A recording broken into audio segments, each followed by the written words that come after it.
There are evil people who snatch kids away from the one place on earth that they should be completely safe, their own beds. Residents in this area. 196 of the search for Sebastian Rogers. Sebastian went missing overnight, February 25th into the 26th. And right now it is believed that the last time he was seen was being put to bed, according to his mother, on the 25th.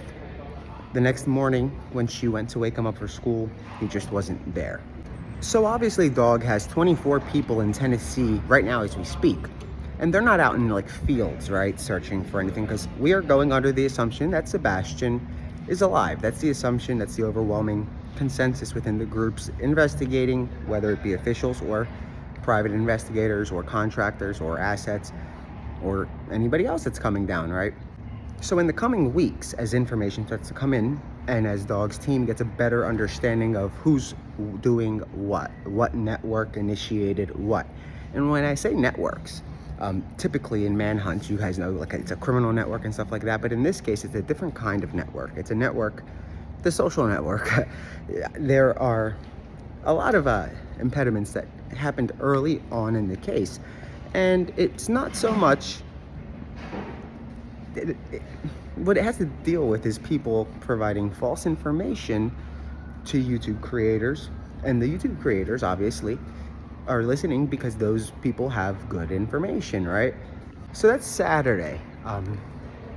No response. We had reached out, nothing. So Sunday, Dog says, let's try again. So we call the family, Mr. Proudfoot, and I ask about this investigator, right? And his response is that he doesn't. So Mr. Proudfoot tells the team that he has no idea who this individual is and how we put him in a group chat with this number and he has no idea what we're talking about and he doesn't know the guy, right? So let me back it up.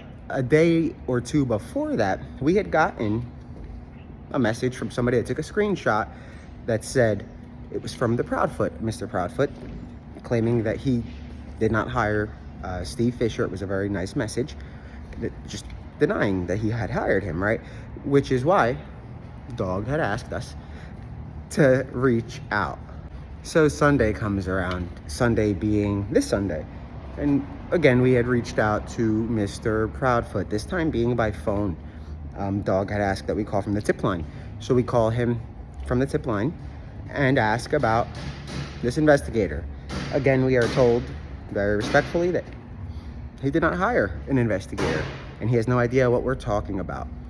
So we took his word for it, obviously, and we thought that was that. So now it is Tuesday, and it turns out that either Mr. Proudfoot is lying to us or the investigator is lying to us, right? Because there's no in between.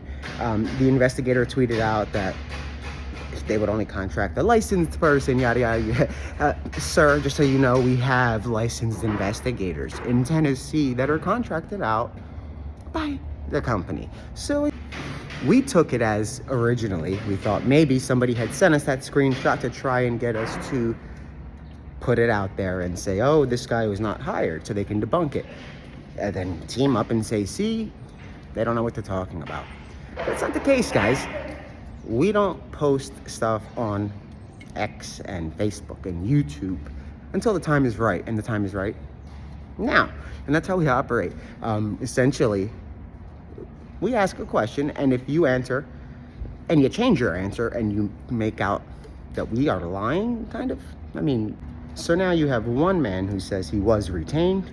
Why would he fly out there if he wasn't being paid? You have the other person who supposedly is paying him saying, I never heard of him. Today, we get called out again, which is funny. And the individual says, that shows how much you know, because I was with Mr. Proudfoot when you guys called yesterday. Interesting. So, this is where it gets interesting. If you guys watched the Nancy Grace piece, it was great. And they were on there, Chris, Katie, and they had said that they took a polygraph, and they also agreed, Chris did, to sit down with Nancy and take one. And He said basically something to the effect of, name the time and place and I'll be there, right guys? So it was on for it to happen. And at that time, there were rumors that he already had taken one from TBI. So those rumors are true. So Katie, Christopher, and Seth did take polygraphs with TBI. Now the part that's not true is Christopher Proudfoot told Nancy Grace that TBI told him he's not allowed to partake in a polygraph, right, with Nancy. That is not the case at all, actually. Not only is it common sense that the state, nobody can tell you what you can or can't do, especially when it comes to something like that, but just to get clarity, we ask, and what did they say? No, we would never give such an instruction, and that's silly. So again, it makes you really wonder where this whole circus is coming from, right? Now, when I say circus, I mean people come to town to try to help find Sebastian, and they are met by bullies. Every direction you look, you'll see the bullies, and they kind of try to gang up. But again, it's the little lies along the way that end up putting the pieces together rapidly. We are told that the investigator is not official from the family. We are told that the investigator is official from the investigator. And then we are told by the investigator that not only is he official, but he was at the home when Dog was trying to call him yesterday, which is interesting. That it means Mr. Proudfoot is either lying about the investigator or the investigator is lying about Mr. Proudfoot. Sebastian Rogers was tucked into bed on February 25th, and the rest is history. The next morning, he was never seen again. He literally vanished. Literally. I mean, he left everything. He vanished without a trace. And that's kind of what is so mind-boggling about this, right, guys? It's been 7 months. Nevertheless, Sebastian Rogers, he's 15. He has autism. He was tucked in on February 25th. And the rest is history. He vanished right after. He has not been seen since. Not a sighting, not a clue, not a hint, but not an indication of death. And it's good, right? It's great that there are no signs of, obviously, death. That's an amazing sign that there is no sign of that. And that's what we have to focus on. We have to focus on getting people to check your Ring cameras. Be on the lookout for your neighbors. Keep your eye out. You never know. You never know. You can have an 83-year-old neighbor that is harboring Sebastian. And Sebastian doesn't know better, guys. He has autism. And we have to bring him home. That is the goal. That is the only goal. So we've made great progress so far behind the scenes, behind closed doors. And on the ground, they're reporting to us every day, giving us some good intel. And we have a great feeling that this is gonna not be a quick case, but we will get answers quickly.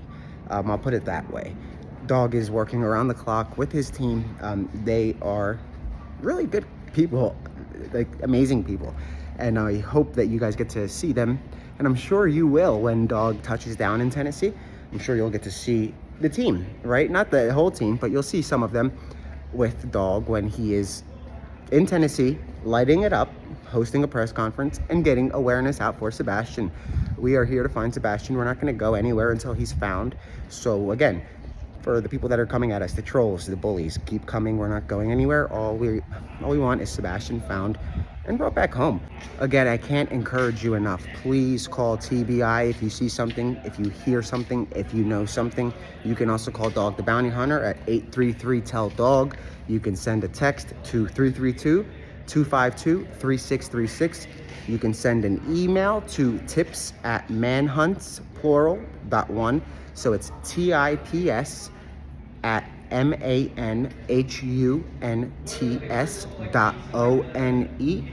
tips@manhunts.1. Or if you see Sebastian Rogers, call 911 immediately. Again, guys, I'm giving TikTok some great coverage. You guys have Harry Popper, who's joining me today. I'm not alone. I have a friend, so you guys can run with it. Again, the goal is to find Sebastian. I don't care what kind of shaming you guys do to find him. That's fine. Let's keep his name in the headlines. And if you want to keep him If you guys want to keep the gossip going and running with like whatever you want to run with like this, do it. But make sure that you guys also say Sebastian Rogers. We have to keep pushing that he is still missing. We need to make sure that that is very well known and that people keep looking. Okay, not for numbers, not for clues on YouTube, but for answers, real answers, and not these answers that are coming out of the horse's rear. We want it to come out of the horse's mouth again. So again, guys, if you see something, the time to act is now. The numbers to call: you call TBI, you can call the FBI, or you can call 833-TELL-DOG.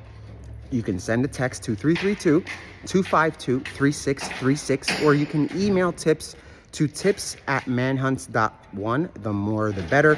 No tip is too long. If you have a whole novel, theories, XYZ, send it over. It's going to go through our data center. It's going to be processed, and we will get answers, right? The more information, the better. We will be able to find the discrepancies. We will sort through fact and fiction.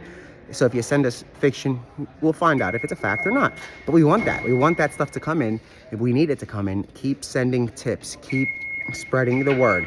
We're not going anywhere except coming to Tennessee. And guys, we can confirm that Dog, the bounty hunter's team, his task force, has been in contact with several agencies. I mean, everybody from the FBI in Memphis, Homeland Security in Memphis, Customs and Border Patrol, the Department of Justice.